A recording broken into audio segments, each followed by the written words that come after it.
ठीक है, आगे average value of coefficient of velocity is, average value क्या होती है सीवी की एवरेज वैल्यू क्या रहती है? ये वैल्यू मैंने याद करवाई हुई है बहुत बार। पता है क्या बेटा, दुख तब लगता है जब ना करवाई हुई चीज भी बच्चे गलत कर दे। जो नहीं करवाई हमने, देखो अगेन कहता हूं, कोई 5-10% तो रहता है सिलेबस, ठीक है, कहीं ना कहीं कमी हमने होती है, सब में होती है, तो हमें है कहीं ना कुछ मैंने अगर छोड़ा है, कुछ रह गया है टॉपिक, उसमें से अगर आप गलत करते हो तो कोई बड़ी बात नहीं है।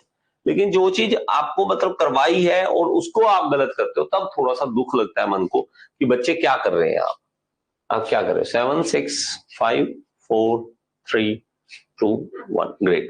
और none of these is the right answer बेटा, D is the right answer, क्योंकि इसकी जो वैल्यू रहती है 0.97 के करीब रहती है बेटा, इतने करीब रहते हैं, 0.94 0.97, तो बहुत 1 के करीब रहती है, तो ये दूर है, 1 से बहुत दूर है, ये 68, ये तो बात ही नहीं, 0.56 0.78 बहुत दूर है, 0.97 0.94 इसके करीब रहती है सीवी की वैल्यू, इसलिए हमारे पास इसको 0.95 से 0.99 तक देखिए, इतनी वेरी करती है सीवी की वैल्यू इतनी वेरी करती है, तो आपको पता होना चाहिए सीवी की वैल्यू का। In order that no shock wave gulp when the flow is taking place through the converging diverging tube, Mach number at the exit should be, ये देखिए ये चीज हमारी जो है इस तरह से होगी बेटा, कन्वर्जिंग और डाइवर्जिंग इस तरह से हमारे पास है, और उसमें शॉक वेव ना बने तो उसके लिए क्या करना पड़ेगा? इक्वल टू 1, हमारे पास मैक नंबर इक्वल टू 1 होना चाहिए, लेस देन 1, ग्रेटर देन 1, या नॉट क्रिटिकल। तो इसका राइट आंसर क्या होगा? तो मेरा बच्चा इसको मैंने आपको करवाया हुआ है, इसके केस में जब मैक नंबर जो होता है ग्रेटर देन 1 हो जाए, जब मैक नंबर है बढ़ जाए, ग्रेटर देन सॉरी ये इसमें लेस देन 1 हो जाए, तो मैक नंबर अगर लेस देन 1 हो जाए तो हमारे पास क्या हो जाएगा? ये हमारे पास शॉक वेव नहीं बनेगा, लेस देन 1 हो जाएगा तो शॉक वेव नहीं बनेगा, ठीक है, okay great. Mach number, 1 minute मेरे बच्चे, थोड़ी सी कंफ्यूजन है इस क्वेश्चन में। आप ऐसे कीजिए, इस क्वेश्चन को मैं दोबारा करवा दूंगा बेटा, मैं आपको इसकी एक्सप्लेनेशन दे दूंगा। थोड़ा सा कंफ्यूजन है क्योंकि शॉक वेव दो तरह का हमारा होता है, उसमें कन्वर्जिंग और डाइवर्जिंग में होता है, कन्वर्जिंग वाले में होता है, तो एक बार इस क्वेश्चन को हम होल्ड पे करते हैं और दोबारा मैं आपको इसकी क्वेश्चन का आंसर दे दूंगा, don't worry. Equivalent evaporation is amount of water evaporated in boiler from and at, तो उस क्वेश्चन को हम दोबारा डिस्कस करेंगे, so don't worry. Equivalent evaporation जो है उसको हम क्या कहते हैं बॉयलर में, कहां पे होती है? From and at 0 degree, 100 degree, saturation temperature, at given temperature, या रूम टेम्परेचर पे होती है, तो इसका राइट आंसर क्या होगा? राइट आंसर क्या है? ये तो आसान है, ये मेरा बच्चा मुझे लगता है मैक नंबर वाला हमने नहीं करवाया बेटा, मैक नंबर वाला नहीं करवाया शायद, चलो कोई बात नहीं, ये कर लीजिए, इस क्वेश्चन को कर लीजिए 91 का, एबीसीडी आपके पास ऑप्शन है, लीजिए। हाँ, जो क्वेश्चन आता है उसको झट से क्लिक करना बड़ा आसान होता है ना, जो क्वेश्चन आता है उसको क्लिक करना कितना आसान होता है, जल्दी से करिए। और बेटा एक और हमारी अपॉर्चुनिटी आई है बीईएमएल में, ये आज कितनी तारीख है? 28 सितंबर 2023 में हम बता रहा हूं मैं, बीईएमएल में वैकेंसी आई हुई है, वो उसके ऊपर वीडियो बना दूंगा इसके बाद ना, तो वो देख लेना, उसको फॉर्म को भी फिल कर देना। 100 degree centigrade is the right answer, 100 degree Celsius is the right answer. चलिए, on Mollier chart flow through turbine, ये मैंने कल भी करवाया था, फ्लो थ्रू टर्बाइन क्या होता है? वर्टिकल लाइन होती है, वर्टिकल स्ट्रेट लाइन होती है फ्लो थ्रू टर्बाइन।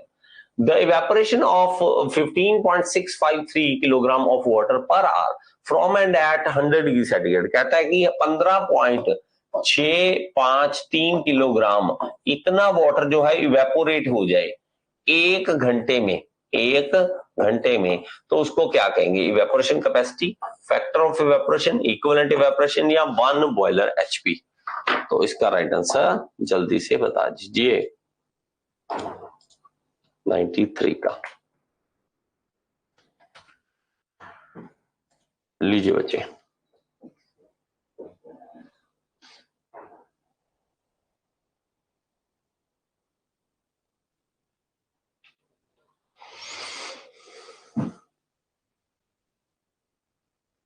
जल्दी से बताओ बेटा, जल्दी से।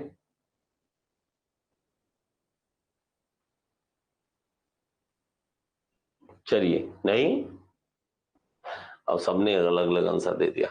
देखो बेटा, इक्विवेलेंट इवेपोरेशन जब हम कहते हैं तो वो इक्विवेलेंट इवेपोरेशन एक डेफिनेशन है, डेफिनेशन है जिसके अंदर हम इक्विवेलेंट इवेपोरेशन को समझते हैं। तो यहाँ पे हमारे पास इक्विवेलेंट इवेपोरेशन थी, amount of water vapour evaporated in boiler from and at, बस इक्विवेलेंट इवेपोरेशन की सिंपल सी डेफिनेशन थी कि कितना हमारा अमाउंट वाटर का इवेपोरेट हो रहा है और 100 डिग्री सेंटीग्रेड पे। लेकिन अगर हमारा 100 डिग्री सेंटीग्रेड पे वो बोल दे कि इतना अमाउंट कर रहा है, स्पेशल बोल दे कि 15/6 हो, नहीं तो चाहे आपका 15 नहीं हो, आपका 10 हो, 10 किलोग्राम हो, चाहे आपका 16 किलोग्राम हो, जितना भी हो, 1 घंटे में हो, ठीक है। तो हमारे पास अगर 1 घंटे में 15/6 होगा तो उसका नाम रखा गया है क्या, 1 बॉयलर एचपी, उसका नाम रखा गया है। जैसे हम डिफाइन करते हैं ना मेरे बच्चा एचपी को, 746 हम वॉट की बात करते हैं, 746 वॉट की बात करते हैं, तो ये 1 एचपी के बराबर होता है। इसी तरह हमारे पास जो है, हमारे पास इसमें बॉयलर के अंदर हॉर्स पावर का कोई काम नहीं है, यहाँ पे घोड़े की शक्ति शक्ति कुछ नहीं है, बस लेकिन इनका एक नाम दिया गया है कि ये बॉयलर कितने बॉयलर एचपी का है, कितने एचपी का है, इस तरह से बोलने का। मैं कह देता हूं कि 2 एचपी का है, तो आप कहोगे अच्छा, मतलब वो 31 किलोग्राम तो 1 घंटे में इवेपोरेट कर देगा, 1 घंटे में इवेपोरेट कर देगा पानी। तो मैं 2 एचपी की बात कर रहा हूं, वो आप पे डिपेंड करता है कितने एचपी का बॉयलर आप ले रहे हो। बॉयलर 3 एचपी का ले रहे हो, 4 एचपी का ले रहे हो, 2 एचपी का ले रहे हो, वो आप पे डिपेंड है, ठीक है। तो हमें एचपी का मतलब पता होना चाहिए कि एचपी होता क्या है बॉयलर के अंदर, ठीक है। तो हमारे पास इस तरह से आगे चलेंगे। चलिए, स्टीम इंजन ऑपरेट ऑन, तो स्टीम इंजन किस पे ऑपरेट करता है, कार्नोट पे, जूल पे, स्टर्लिंग साइकिल पे, नन ऑफ दिस पे। तो जल्दी से बता दीजिए, ये तो आसान है, 94 का लीजिए बेटा, और इसको गलत मत करना, इसको गलत मत करना।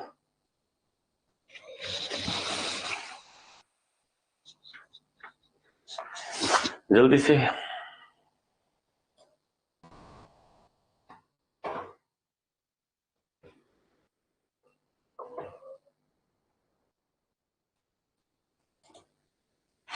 जल्दी से करो बेटा।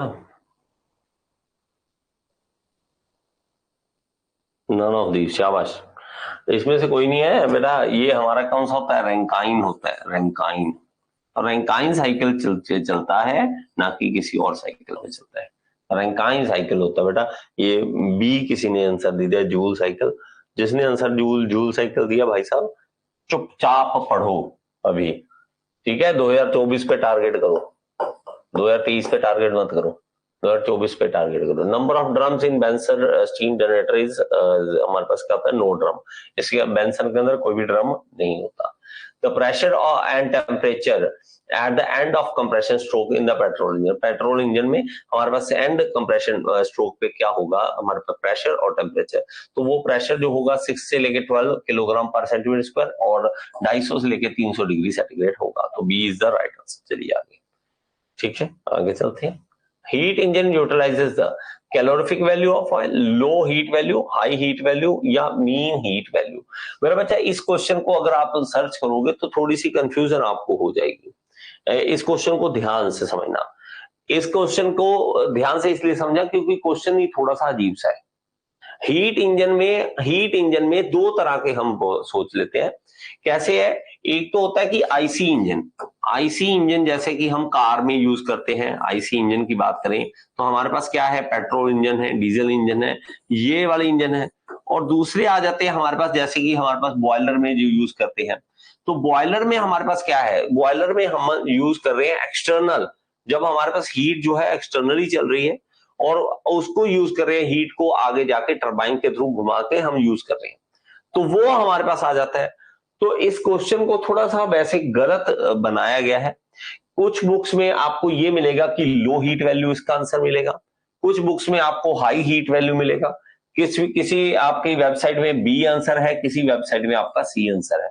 तो इसका सही आंसर क्या है, सही आंसर अगर आप देखोगे तो एक बार अपने दिमाग में बिठा लो कि लो हीट वैल्यू को आंसर क्लिक कर देना, लो को क्लिक कर देना, लेकिन सही अगर देखें तो लो भी है और हाई भी।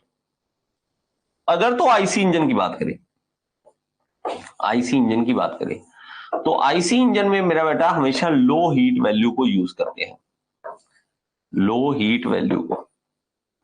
और हमारे पास अगर करें बात बॉयलर की, तो उसके केस में हमारे पास क्या होता है बॉयलर वाले में, मतलब स्टीम जो हम यूज करते हैं जहां पे, तो उसके अंदर हाई हीट वैल्यू को यूज करते हैं, हाई हीट वैल्यू को। लेकिन ये अगर बात करता है ना हीट इंजन की, ये मोस्टली हमेशा पर हीट इंजन जो बुक्स है ना वो आईसी इंजन को ही बोलते हैं, हीट इंजन इसी को बोल देते हैं, इसके बारे में बात ही नहीं करते। हमारा मेनली तो ये काम होता है ना हीट इंजन का कि हीट एनर्जी लेनी है और उसको वर्क में बदलना है, काम तो ये भी कर देता है। बॉयलर वाले केसेस में, हमारे पास स्टीम इंजन वाले केसेस में क्या होता है कि बॉयलर है और वहां पे हमारे पास स्टीम इंजन भी चलते हैं, टर्बाइंस भी चलती हैं, वो वर्क में कन्वर्ट कर रहे हैं। लेकिन हमारे पास लो हीट वैल्यू और हाई हीट वैल्यू में फर्क है।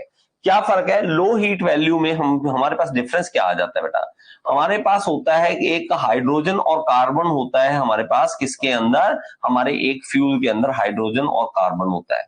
ये मैं पूरा आराम से एक्सप्लेन कर देता हूं इसके अंदर, यहां देखें फ्यूल के अंदर क्या होता है, फ्यूल के अंदर होता है हाइड्रोजन और कार्बन।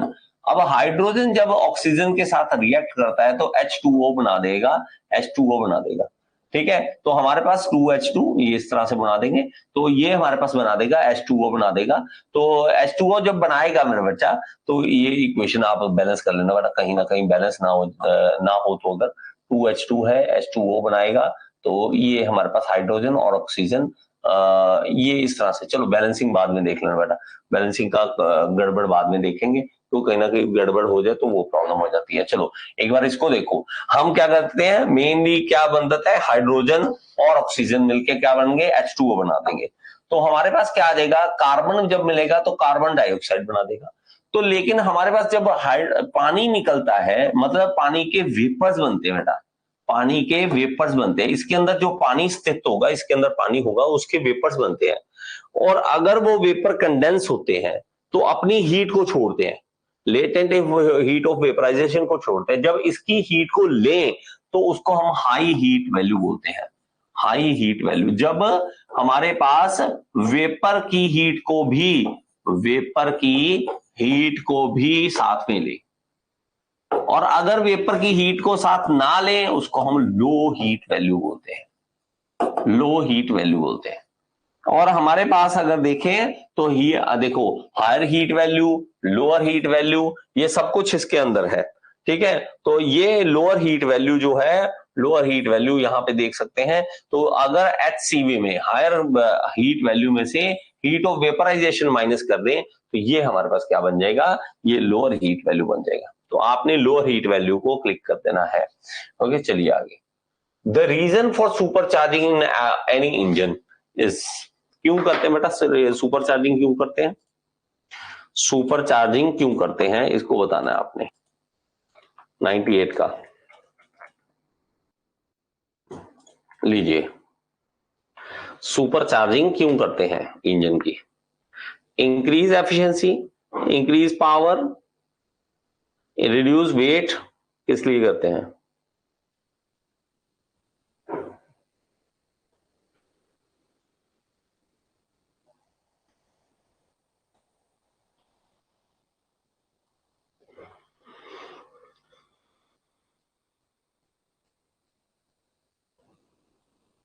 चलिए सो इसका राइट आंसर क्या होगा, इंक्रीज पावर। अकेले पावर की बात नहीं है बेटा, एक्चुअली में reduce weight and bulk for given output, हम वेट को भी कम कर देते हैं।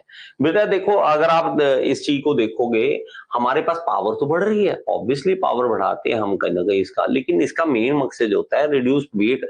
आप ना गाड़ी लेने जाओ तो एक तरफ गाड़ी खड़ी होगी ये सर 1500 सीसी है, और दूसरी तरफ खड़ी होगी ये 1200 सीसी है, और दोनों का रेट सेम होगा।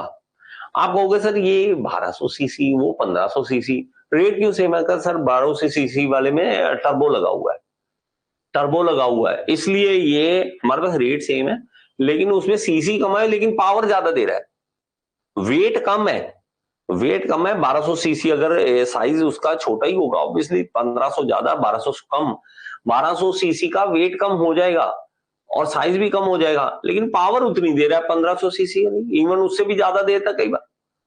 तो टर्बो जो है, हम टर्बो सुपर चार्जर ये क्यों लगाते हैं, टर्बो चार्जर सुपर चार्जर, ताकि हमारे पास वेट कम कर सके गिवन आउटपुट के लिए। ओके, तो सी इज द राइट आंसर। चलिए आगे।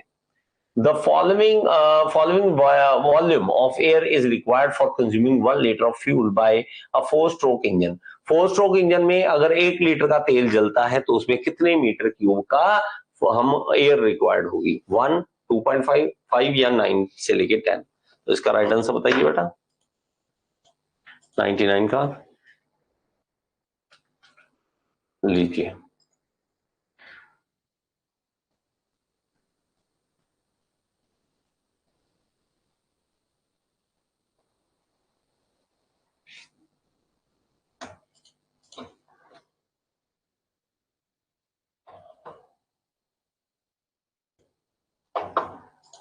चलिए शाबाश। सो एक ही आंसर सही है, D is the right answer. 9 to 10 is the right answer. 5 से 6 नहीं है, 9 से 10 मीटर क्यूब हमें चाहिए होता है।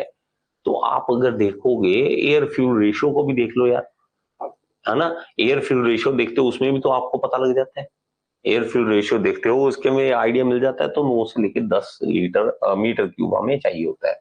आइसो ऑक्टेन क्या कहता है, has octane number 0, has octane number 50, has octane number 100। इसका तो सारे सही आंसर दे देंगे, सारे सही आंसर दे देंगे ना इसका तो, 100 का।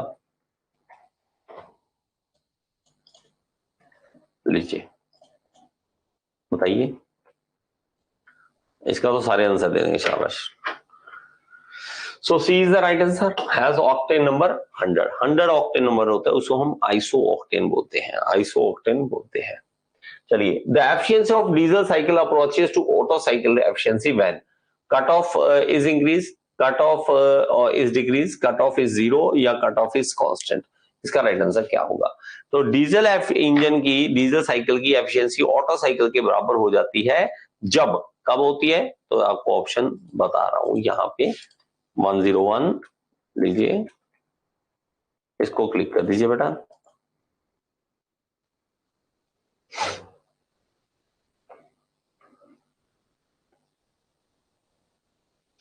जल्दी करो बेटा, जल्दी से।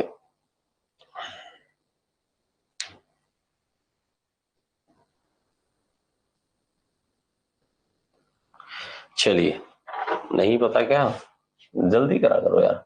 तो हमारा ये इसमें सॉरी, ये वाला है जो C is the right answer, cut off is 0। Cut off जब हमारे पास 0 आ जाता है तो डीजल साइकिल जो है वो ऑटो साइकिल की एफिशिएंसी के बराबर आ जाता है बेटा।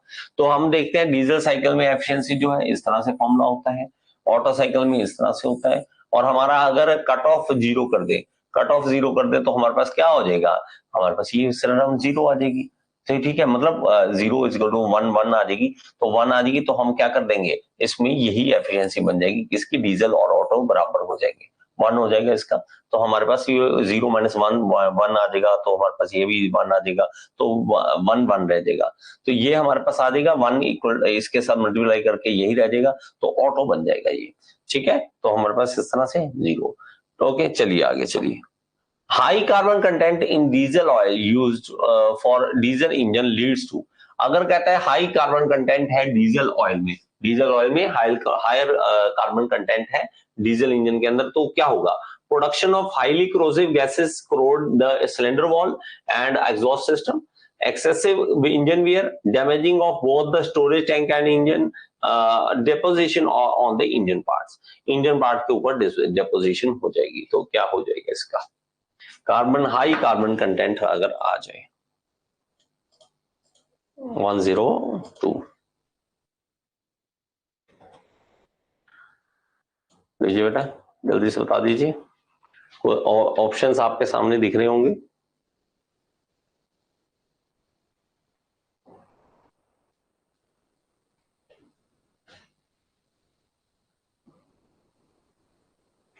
अब तो दिन कम रह गए बेटा, पढ़ लो अब तो। और मैं अगेन कहता हूं बेटा, सिर्फ एसएससी जेई नहीं है। काफी बच्चों को ये रहता है कि सर एसएससी जेई है तो सब कुछ है, ऐसा कुछ नहीं है। अभी भी ईएमएल जैसे मैं आपको बता रहा हूँ, उसके अंदर 50 पोस्टें आई हैं। इसी तरह इसरो में आती रहती हैं, इसरो में आती रहती हैं, कोई और एग्जाम निकलते रहते हैं, एनएचपीसी में आ गई। तो बेटा तैयारी तो वही है। काफी बच्चों को ये कंफ्यूजन है कि सर उसके लिए हमें अलग से करना पड़ेगा कुछ। बेटा आपको सिर्फ उसमें से फोकस थोड़ा सा करना पड़ता है कि इसमें कौन से सब्जेक्ट में फोकस करना है, बस, और कुछ नहीं।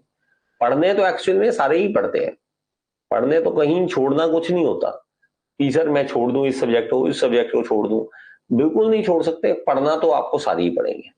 ठीक है, इसके बाद जब नया हम बैच स्टार्ट करेंगे, जो जो हमने सिलेबस अभी और करवाना है, बहुत सारे सिलेबस तो भाई मैकेनिकल का खत्म नहीं होता। ठीक है, तो मैं करवाऊंगा और सारे वो भी आपको करने हैं। ठीक है, सो डोंट वरी, कभी आप घबराना मत। चलिए, deposition on engine parts. Engine parts के ऊपर डेपोजिशन होती है, मतलब हमारे पास जो है कार्बन जो है वो जमना स्टार्ट हो जाता है। इवन ना आप कहीं भी जगह पे देखना कि आप अपनी कार की एफिशिएंसी बढ़ाइए, या आप आपकी कार एफिशिएंसी नहीं बोलते, वो बोल देते हैं, इस तरह से वर्ड बोल देते हैं कि एवरेज बढ़ाइए अपनी कार की। कैसे? कार्बन आप हटवा सकते हैं हम पार्ट्स के ऊपर, जो है डी कार्बनाइजेशन कर देते हैं। तो कार्बन जो है हम हटा देंगे, उसके कारण क्या होगा, हम आपकी एवरेज बढ़ जाएगी गाड़ी की, ये कहते होते हैं। तो कार्बन अगर ज्यादा हो जाए तो प्रॉब्लम आता है। Thermal efficiency of diesel cycle can be increased by. तो थर्मल एफिशिएंसी डीजल साइकिल की किस तरह से बढ़ाते हैं? Increase both compression ratio and cut off ratio, decrease both compression ratio, decrease compression ratio and increase cut off ratio, या increase compression ratio and decrease cut off ratio. चलिए,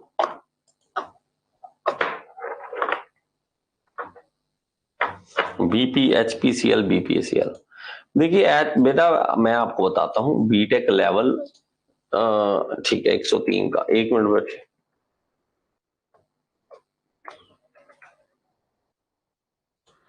देखो बेटा, बीटेक लेवल एग्जाम का काफी बच्चों को रहता है कि सर ये बीटेक लेवल का एग्जाम आएगा, ये कैसा आएगा। देखो, आपको अपनी तैयारी जो है उसको स्ट्रॉन्ग करना है। अगर आपको डिप्लोमा लेवल की तैयारी नहीं है आपकी, देखो चीजें समझने वाली है। बच्चों का करो, तैयारी करो, या डिप्लोमा लेवल की तैयारी करो। बेटा अगर तो आप जूनियर इंजीनियर का एग्जाम दे रहे हैं, तो आप बेटा डिप्लोमा लेवल की तैयारी करो। ठीक है, डिप्लोमा लेवल की तैयारी करो, बीटेक लेवल की तैयारी करने की अभी कोई जरूरत नहीं है। ओके, और ऐसे तो देखो क्वेश्चन का लेवल हल्का फुल्का बढ़ता है। ठीक है, वो आपको क्या करना पड़ेगा, उसके लिए न्यूमेरिकल ज्यादा से ज्यादा करने पड़ेंगे, और कुछ नहीं है। न्यूमेरिकल जब करते हो तो आपका वो लेवल आपको लगता है कि वो बीटेक का हो गया। जब ये थ्योरेटिकल क्वेश्चन आते हैं तो आपको लगता है कि वो डिप्लोमा लेवल है। लेवल आपका आपको देखना है कि बेटा अगर आपकी लगता है कि सर मैं कर सकता हूं, बीटेक मैंने कर रखी है, मैंने एमटेक कर रखी, कई बच्चे इसमें से एमटेक वाले भी हैं बेटा, बीटेक कर रखी है, एमटेक कर रखी है, और मैं कोई एग्जाम अच्छा क्लियर करना चाहता हूं, तो बेटा आपको उसी लेवल का अपने हिसाब से तैयारी करनी पड़ेगी। अब मैं अगर मान लो मेरा बीटेक लेवल, मैंने बीटेक करी है लेकिन मुझे आज तक 0 है। कुछ बच्चे ऐसे बैठे हैं कि उसको डिप्लोमा का भी नहीं आता, और वो कहे कि सर मैं तो बीटेक की तैयारी करूं, बीटेक लेवल की तैयारी करूं, मैं तो बीटेक की रखी है। मेरे बेटा नौकरी नौकरी होती है, पैसा पैसा होता है, खाना खाना होता है, कुछ फर्क नहीं पड़ता कि ये मैं जॉब लूंगा, मैं वो नहीं लूंगा। बहुत सारे बच्चों को कंफ्यूजन यही रहती है। बच्चों को ये रहता है कि सर मैं तो बीटेक लेवल हूं, मैं डिप्लोमा वाली जॉब क्यों लूं। बेटा रोटी खानी है और कुछ नहीं। ठीक है, जब खाना मिल रहा हो चुपचाप खा लो, हरकतें अपनी मत किया करो। ये जवानी में होते हैं जोश कि मैं तो सर इस लेवल का हूं, इस लेवल का, छोटे लेवल तक नहीं जाऊंगा। अरे यार क्या छोटा लेवल, क्या बड़ा लेवल, जॉब ले लो एक बार, फिर जो मर्जी लेवल चेंज कर दो अपना। पहले देखो, अगर हम हाथ मारते हैं बड़ी चीज को, हमारे हाथ नहीं आएगी तो दुख है। आपको लगता हो कि सर मैं अगर बीटेक लेवल के ही पेपर दूंगा, दूसरा नहीं दूंगा, तो ये भी दिक्कत आती है। तो आप अपना लेवल खुद देखो कि मैं डिप्लोमा लेवल के क्वेश्चन, इन क्वेश्चन को 100% अगर आप कर रहे हो, ऐसे क्वेश्चन को, थ्योरेटिकल क्वेश्चन को 100% खत्म कर रहे हो, तो आप अपना लेवल बढ़ा दो, गेट लेवल पे चले जाओ। अगर आपको लगता है कि नहीं सर मैं तो इन क्वेश्चनों को भी नहीं कर पा रहा, तो बेटा इसी पे रहो। ठीक है, चलिए, ठीक है, थैंक यू सो मच बेटा, और कल दोबारा मिलते हैं, और non technical class live YouTube पे जरूर लगा लें। Thank you. हेलो दोस्तों, क्या आप जूनियर इंजीनियर बनना चाहते हैं और पाना चाहते हैं सरकारी नौकरी या किसी प्राइवेट कंपनी में इंटरव्यू क्लियर करना चाहते हैं? चाहे कोई भी एग्जाम हो, SSC JE, RRB JE, ISRO, NHPC, all state AE JE exam के लिए सबके लिए एक ही कोर्स काफी है, all in one AE JE course.